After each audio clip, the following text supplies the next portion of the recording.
Welcome back to Living Passionately with Pat Brown. Today I have the pleasure of interviewing my dear friend Daisy De Jesus, who is a breast cancer survivor. It's Breast Cancer Awareness Month, and I want to bring some education and a real life story for her to share with us about her journey and, of course, life after breast cancer. Because here she is looking awesome today, her beautiful self. And Daisy, thank you so much for coming on here and feeling free to share your story with us. I know you've always been a very inspiring and positive minded individual. Want to also share a little bit about you, but Daisy is a nurse. You've been a nurse for about 30 years now? I've been in healthcare for 30 years, a nurse for 22. I became a nurse in 2001. Okay, so 23 years as a nurse, also a nursing professor. So thank you so much. I know you do a lot in the community also, but I thank you for coming on and sharing your breast cancer story with us, and so happy to be able to celebrate you today. Thank you. Yeah, tell us your story. How were Hey, you diagnosed? And, let's go from there. all right, thank you. All right, hi. So my anniversary is coming up. On November 4th was when I found out that I had breast cancer. What Okay. happened is that I felt, I felt something, but it didn't feel like a lump. It felt like a square, like, a small, those little cards you get from like the 99-cent store when we were kids and you used to play with. It felt like a small square.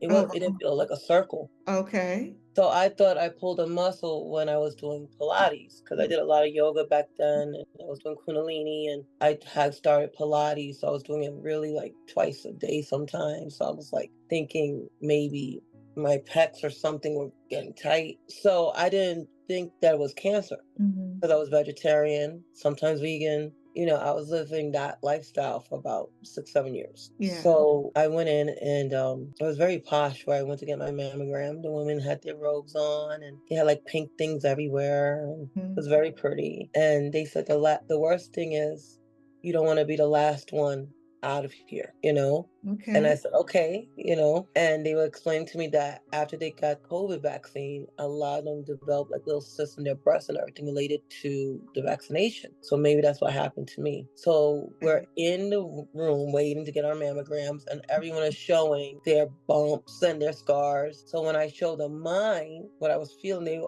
the room got quiet. They went, I was like, what? And they're like, you just don't want to be the last one to leave, right? I was Oh, like, okay. wow. So I went in to get my mammogram Uh-huh. and was told to come back in for my mammogram. Then I was told I can't leave. I need an emergency sonogram. And then after the emergency At the same sonogram, time? The same time? they never let me leave the office. Went in for my mammogram. I sat back out so the radiologist could look at the result. And they said the radiologist wants you to go back in right now. So, because I'm still there. Mm-hmm. And I'm watching the women that I came with slowly leaving, and I'm still there. So then I went back to get an second mammogram, sat in the waiting room that designate already have for us. But like I said, very pretty. Then I was told I need a sonogram right now. So I went back in the room, had the sonogram. Then they did another sonogram on top of that sonogram while I was in the room. I Mm-hmm. sat down, I waited for about 45 minutes. I was getting nervous now. And then I went in to the back. They said they need to speak to me and they said they need to do an emergency biopsy. So it was supposed to be a quick visit, turned into 5 hours I was there. And when I was getting the biopsy, Mm-hmm. I didn't tell anyone I was a nurse. So I'm looking at the imaging and I could see it. And I got quiet. One tear came down my eye. Mm-hmm. And the technician said to me, what are you thinking about? I said, I'm a nurse. I see what that is. I'm a labor and delivery nurse. So I know how to read sonograms more or less. I could see something is not right. And then they did the biopsy. And when the doctor was complete, the doctor actually came and did the biopsy. She said, you need a plan. Oh, wow. You know what this is. We just don't know how far along you are, but you have cancer. You have breast cancer. And I Oh, just laid on the table like, what? And I was like, I came out and the first thing I did is I went to work. I went to my job because I didn't know what to do, to the college. yeah. And I saw my dean, Judy, and I said, I just got diagnosed with breast cancer. And she was like, what? And she said, well, what are you doing here? I said, I don't even know how to be a nurse. I don't know how to do this right now. I don't know what to Be do. patient, huh? Yeah, I'm like, I don't know what to do right Yeah. now. So I Yeah. went, I sat at my desk and I told my director who just finished her battle with breast cancer. Mm. And I said, I need to talk to you. And she said, oh, what about? And I said, I just got diagnosed with breast cancer. She was like, wait, what? What? Mm. And everyone I told was like, in the matter of minutes, you know? Mhm. So when I got home, I didn't say anything to anyone. I kind of just was quiet. And because of course I need the results, like what type and everything. Mhm. And then when I went to my appointment, it was very grim and dark. And, I remember the nurse practitioner crying, saying, "You have cancer." She was crying. Wow. And I just was like, it was so much to take in. It was so shocking to everyone. Mhm. So I made my follow-up appointment actually at Memorial Sloan Kettering. Mhm. And I had like the best surgeon you could even think of. And she was like me, professional, Mhm. elegant, well spoken. Mhm. And she said, "You're not going to die from this. You have a lifestyle that allows you to heal quickly and you have a positive outlook." Mhm. So she did the measurements. We thought it was a stage one. Once she did the measurements and everything, it was stage two, just from her measuring. Mhm. And then I went to have my first surgery. She went to test the sentinel nodes, and she was like, if three or more are positive, that means it's spread to your lymph nodes. You need to get a surgery done, the second one. So, it was Christmas time. I went in for the surgery. I was listening to John Lennon, so this is Christmas, and I'm a big John Lennon fan. And actually, one of my students was there helping me to be admitted. It was a very beautiful experience. Oh, wow. The staff was amazing. It was like, if you're gonna get breast cancer, that's the way to get it. The room was gorgeous. I had a suite. The nurses were magnificent to me. The doctor was magnificent. And, she said, "Welcome to my OR. This is your turn to be the patient." And the person bringing me in was a former student. And he said, "Professor, welcome to my OR." I was a former And they, student. yeah, that Oh, was a wow. nurse. And they started clapping for me. Oh, wow. When I was laying down, the staff there was clapping for me. Oh, wow. And it was such a beautiful experience. And when I found out they had my results, she was like, "Let's talk after Christmas. Enjoy your holiday." I was like so insistent. I was like, "No." So the day before Christmas Eve, I got the news that it had spread to my lymph nodes Oh, wow. and that I needed surgery immediately. Like I couldn't put it off Mm. because it was aggressive. And when they went in, they removed over 33 lymph nodes. 33. Over 30 lymph nodes. And then about a month later, I started aggressive chemotherapy from February to June. I took a month off and then I did aggressive radiation, like 25 to 30 treatment. And then when that was done, I became septic, had to get hospitalized for a week. Then when that was done, I got cording. I couldn't move my arm. I didn't have range of motion. Then that was done. I had to do physical therapy. And then when that was done, now I have lymphedema that's just developed. So it's the ongoing process and always being checked. They So thought it you spread were to my bones. I had to get a bone marrow biopsy at one point. you were diagnosed with what stage? Stage 2, grade 3, Stage 2. aggressive estrogen positive breast cancer. That was a lot to take in at one time. And I guess because it was an aggressive stage that you had and having to have surgery right away, like, how did you deal with that emotionally? Well, Hebrews 12, 1 to 3 is always my scripture to stand on to run my race with swiftness. So I remember doing a Facebook Live to let everyone know that I was diagnosed and I had a positive outlook on it on the whole time. I was very scared the whole time. I kept having nightmares. I was going to lose my arm. Someone's going to have it to my arm. And I didn't know really what my support system was going to look like. So my daughter actually created an Excel spreadsheet where my friends could sign up about who was going to go with me to appointment, who was going to be home with me. My friends showed up. They had a party here for me to Oh, wow. support me. They came with food. I Mm-hmm. had a fridge full of ice cream, vegan ice cream.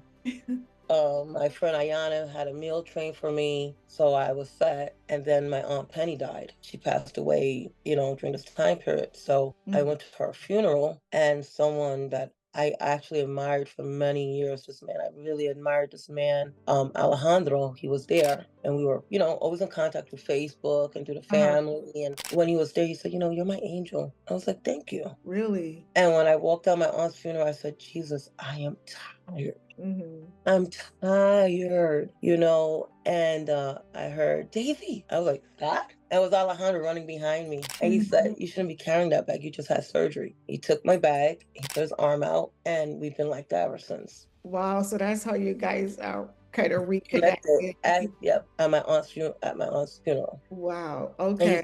he's just always been there. That was it. Just Remember seeing that when you were sharing some of your Facebook lives and pictures. And he turned out to be your angel, I think. absolutely. I told him God activated your wings, you know. Yeah. He was always an angel, always a good guy, but when he showed up for me, he became like, and even Yeah. his friends and family were like, we never seen him like this. I said he got activated because I'm the right one for him. Yeah. And so it was fun. We went to Puerto Rico. He made it a point to take me to Puerto Rico. He Hmm. immediately said, I'm taking you home. And the thing that made it easy for us is that my uncle and his brother-in-law were best friends. His sister and my aunt were best friends. Oh, wow. My cousins is best friends with his nieces. So Hmm. the family has always been intermingled. Yeah. Yeah. So my family were happy. They were like, "Oh my God, you guys are perfect for each other." De Jesus Rodriguez family, Hmm. completion, and Wow. everyone from his family and my family were extremely supportive of our union. Yeah. Everyone said it makes sense because we have the same personality, Okay. very outgoing and caring and things like that, and Yeah. loud and Puerto Rican, and Yeah. have a lot of faith in God. Yeah. And it makes sense, and I still have great joy being with him. That's awesome. I remember you showed some video of him going to the appointments with you. And then tell us what happened the day you rang the bell. Oh, the day I rang the bell, it was so because my mom was diagnosed with breast cancer, but later on she died from sepsis actually, Okay. and cardiac issues. And my aunt had sepsis, and my uncle Sam had died of colon cancer maybe about 2 or 3 years before that, which was his mentor and his best friend. Hmm. And I just have friends that died. So when I rang the bell, I felt like I broke the family curse. Okay. Good for I you. felt like I was ringing the bell for everyone that I knew that couldn't ring the bell. Yeah. Yeah. And I asked friends of mine, on Facebook to release balloons because Yeah. I really want to honor those that would never get the opportunity to ring the bell. Yeah. So it was a bittersweet. It was bittersweet. And I thought I was going to be done with stone tethering. And it was like, I was not done. I was like, I'm never seeing this place again. I think I've been there more now than I was when I was getting treatment, actually, because of everything that happens after treatment. Yeah. And then you walked outside and that was the day he proposed. He proposed to me back in Puerto Rico. Maybe we were together like 3 weeks. Oh, really? He proposed to me in Puerto Rico. He already was like, "You're mine." It was my birthday. Hmm. So we were together maybe about 5 weeks when he was like, he did the video on the beach, and he always tells me, I knew it. He said, I knew when I met you, you Hmm. had something to tell me, and there was something special about you Hmm. more than any other woman that I've ever been with or met. And when he had me in his presence, he was like, I wasn't gonna mess up. Everything had to go to Yeah. make room for you. And it's still like that.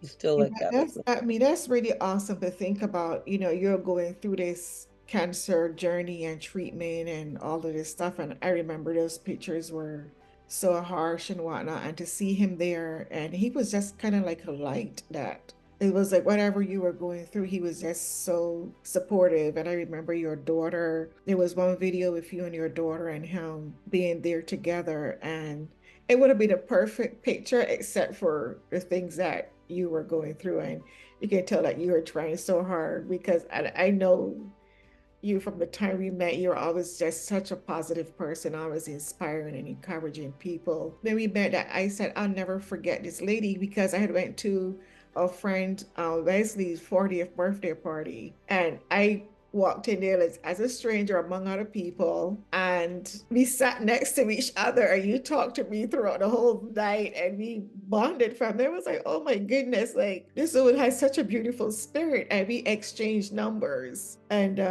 kept in touch. So it was really great to see you with a man like that you can tell that he truly honors you with the way he treats you and push you and is always there by your side, and especially at such a critical time in your life. Like he was like, we're doing this, we're getting through this together. And Yeah.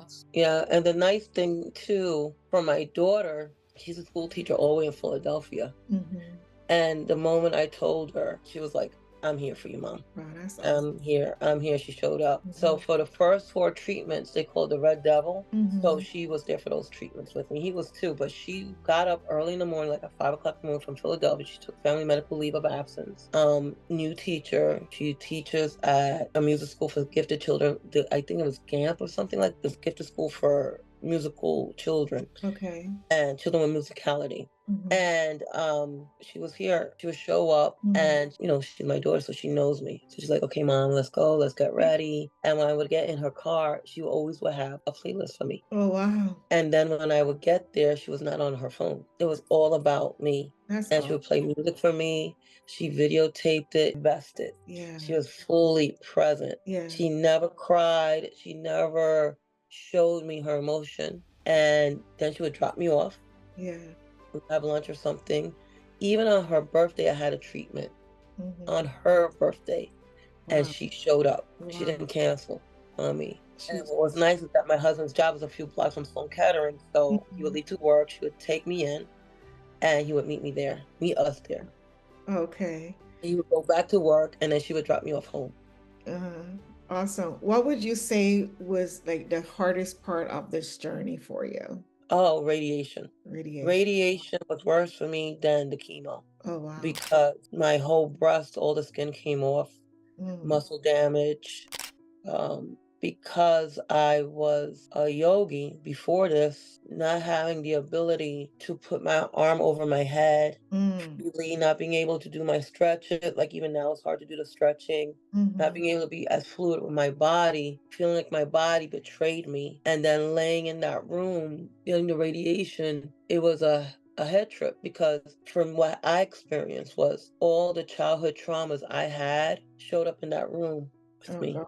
laying there. Oh, So all the negative things anybody ever said to me, all of the terrible things I went through my life was mm, walking around me in the wow. room, taunting me. And I'm just there like, I run my race with swiftness, God, you're with me, you're with me, you're with me. And every time I did radiation, I came out weaker and weaker and weaker till I was finally broken, that my body actually broke, that Wow. my breast tissue, the tissue, my nipple was off, burnt off, my skin was stuck to my bra. Mm. I smelled bad. Oh, my God. I couldn't stand straight from the burn. I left a part of myself in that room. Mm. Like they really burned a part of Daisy away Oh, that my I'm trying to get back. So for me, that was the worst part. And I kept saying it's burning, it's too much. And they were like, it's really not too much. But they actually had to put a bolus, a bag on me to get more concentrated treatment. And at even one time they got my neck. So I had a hard time swallowing and still my voice is raspy since then. It totally, totally transformed the woman I used to be. Totally. How did you come back from that? I'm still coming back. Yes. I move slow. I still have a lot of pain. Like every now and then I'll get a lot of pain in here from it because it's still, believe it or not, healing. There's still spots in there. So this is going to be your second year anniversary? It's my 3rd year anniversary of being diagnosed. Okay. My last treatment of radiation was 2 years ago. So you're still in the healing process. And now the lymphedema, if you look at the 2 hands there, this just started. You see the difference. So I usually wear a compression Impression. sleeve, Okay. but because now my fingers are involved, I wear was a gauntlet, which my fingers were fine. I need to start therapy. I have imaging this week to make sure I didn't break anything in there because that's the other thing. My bones keep breaking. I broke my ankle last week hiking. I fell the wrong way. My ankle broke in a weird spot too. So I get weird injuries. I move slower, brain fog. I'm not really motivated to be at every, you know, event like I used to be because I need to preserve my energy. I Yeah. get sick easily. My immune system is still weak. So there's some long lasting effect, still happening. But I'm here. And my And hair is back. your hair is back. Yes. Back. Yeah. And you look great. You would never think by looking at you that you are still going through so much. Yeah, that is a lot. I didn't realize that you were still having side effects from your treatments and whatnot. So Yeah. basically you're gonna have to like take medication and continue these treatments for a I'm while. on anastrozole for 10 years. Okay. Just to pull all the estrogen out of my body. Well, most of the estrogen. So Mhm. this cancer doesn't come back because estrogen feeds this cancer. Stress and estrogen feed this type of cancer. Stress is not our friend. We need to do as much as possible to make sure that you stay happy. And I'm grateful that you have such a wonderful husband and daughter and support system around you. And I know you're a fighter. Thank you. You know, what's interesting that I wanted to share is that in my marriage, we had a shift from him being caretaker to husband. Mhm. So there were challenges, because now we're shifting, and now I have post-traumatic stress syndrome from the treatments and, all of that. So what I have to say about my husband is that if I say to him, "You're talking too loud to me," or "Could you," he always tries to do better. Yeah, that's awesome. It may take him a minute. He may need a moment to reset. He Yeah, may need to visit his family. He may need to take a walk. He may need to yeah, get on his bike. But once he resets, yeah. he's back in it. He's there for the long run and the long hauls. That's awesome that he's just so sensitive to your needs and what you're going through. You deserve someone like that. You're also a beautiful person, not just in looks, but in spirit too. So it works both ways. It works both ways. You definitely deserve that. From the Daisy I know before and Daisy that I know now. So it's awesome. What would you say to someone that is going through this journey right now? Number one, please do not compare your cancer journey to anyone else's. The one thing I did was I did not join a support group. I did not want to hear about anyone else's cancer journey because Mhm. I wanted to really experience it on my own because I knew God was with me. So I wanted to see what He had in store for me. I didn't want to compare my breast to other women or issues, but that worked for me. Trust God through this process. Yep, because people were like, "Why are you traveling? Why are you having margaritas? Why?" Because I'm living my best life. Because remember, I was Yay. dating and getting treatments and getting married. Like everything was like I was in love. I had a man that was in love with me from hello, different from what you'll see out there with different support groups. Yeah. The other thing is that I kept being my own advocate. So someone needs to be your own advocate. The other thing is that if you have anything else going on, like I didn't have anything going on. But if you have diabetes or anything else, you need to really be on top of these processes while you're going through this. The other thing is that you need someone to talk to, a psychoanalyst or a psychotherapist, a one-on-one. Hmm. And there's a lot of great people, there's a lot of great links where it doesn't Hmm. cost much just to bounce things off because you're going to burn your family out. You had a therapist through the process. Yes, I had a psychotherapist. The nice thing is that I have a lot of nursing friends Right, that right. have degrees in psychology. So Hmm. I would rotate them out. I never had to pay. And that was a nice thing. The other thing is rest and hydrate. Never underestimate the art of resting and hydration. There were times I would pass out at work from exhaustion because I kept working. I would take one day off for chemo. They would cover my classes because I would just put my head on the desk and pass out for like an hour. My I God. was in so much pain. Lastly, you are not breast cancer. You are not your disease. Right. It is happening for you for a purpose. Hmm. A movie I saw was Father Stew. I saw it with my husband, and it kind of helped me to articulate to others how I felt. I felt and still feel honored that God chose me. Wow. Like God picked the right one Wow. because through everything, I always praised Him and knew this was part of my journey. I have to go through this to finish the race He has for me. So it's actually an honor to have my pinks, and my pink cups, and it's an honor to say I am a breast cancer survivor. You are a survivor. Yeah. And I love that, you're looking at it as living your best life and just being in a good place, having gratitude through it all and still trusting God. Because I know I can only imagine how much that takes to continue on that path and you're not doing this why me victim thing. It's like Sometimes I do. you do, okay. Okay. Sometimes I make a hot bath with Epsom salt. I'll Mhm. put my little lights. I'll make it beautiful for myself. And I get in the bathtub and I'll sit and I'll cry and cry and You still cry. yeah. And about half an hour later, and I'm still crying because I'll be in pain. My I God saved my breast, Mhm. but I'm like, but how much longer do I carry this cross? How much longer do I have to be always worried about it's coming back? Mhm. It's there still. They missed something. How much longer can my husband hold on to my mood swings? And then, once I come out of it, I take a shower after the bath to cleanse off that story.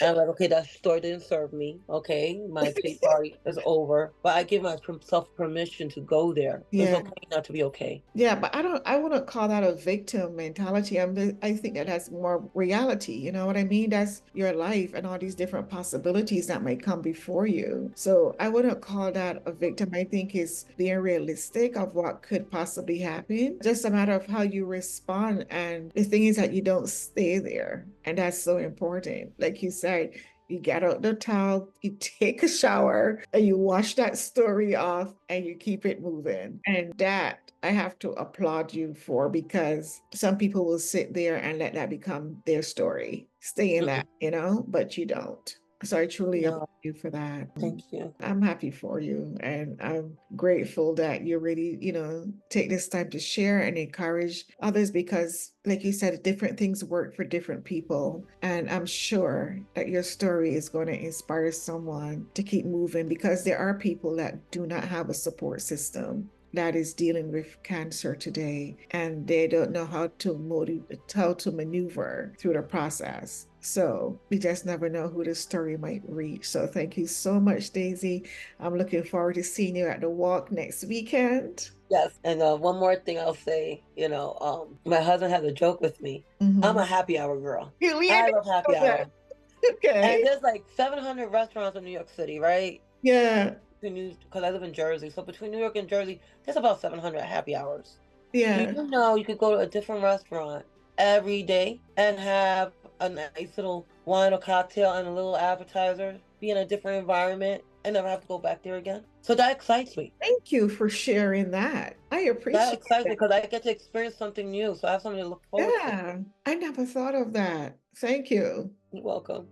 Yeah. That was a freebie, right? Yeah.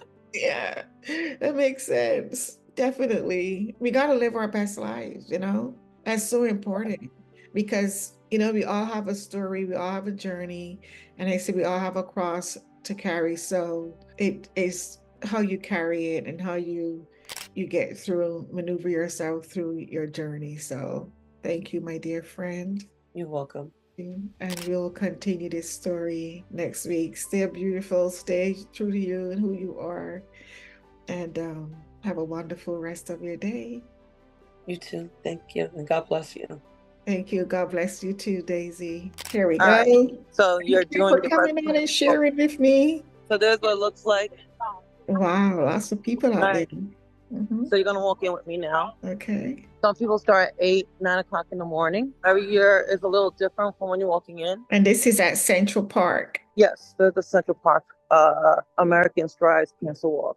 Okay. And you decided to walk alone this year? Yeah, I felt like, I just needed some time with myself to take it all in. Because usually when I walk for like my mom or other people, Uh-huh. walked as a caregiver, being supportive, walking for different organizations. But this year I was like, I think I want to try to do it by myself, for myself kind of vibe.